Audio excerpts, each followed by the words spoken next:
Pemirsa, setelah dinyatakan hilang selama beberapa jam, seorang penyelam di Desa Pemaron, Kecamatan Buleleng, ditemukan meninggal dengan kondisi terapung. Diduga korban meninggal akibat kehabisan oksigen yang dibawanya saat menyelam di laut.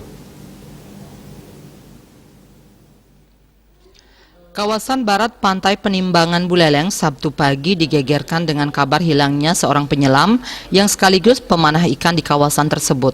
Korban yang bernama Ketut Puspada, 41 tahun, Desa Pemaron, Kecamatan Buleleng, sempat dinyatakan hilang setelah menyelam mencari ikan di perairan laut Pantai Penimbangan pada Jumat 27 September 2021 pukul 20 WITA.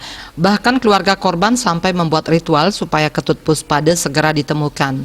Tim gabungan dari Basarnas, BPBD Buleleng, Polairut Polres Buleleng, dan dibantu penyelam dari Pokmawas Pantai Penimbangan pun datang ke lokasi. Pencarian dilakukan menyisir tempat di mana korban pertama menyelam. Alhasil korban ditemukan oleh seorang nelayan pengantar tamu di kawasan Pantai Lovina sudah dalam keadaan tak bernyawa. Diduga korban meninggal karena gas oksigen yang dibawa korban habis sehingga korban kehabisan nafas dan terbawa arus laut. Ditemukan oleh warga setempat, nelayan setempat, dan dibawa menuju ke Pantai Aneka, Hotel Aneka. Ditemukannya mengapung oleh nelayan di Aneka. Jenazah korban kini disemayamkan di rumahnya di Dusun Dangin Margi, Desa Pemaron, Kecamatan Buleleng.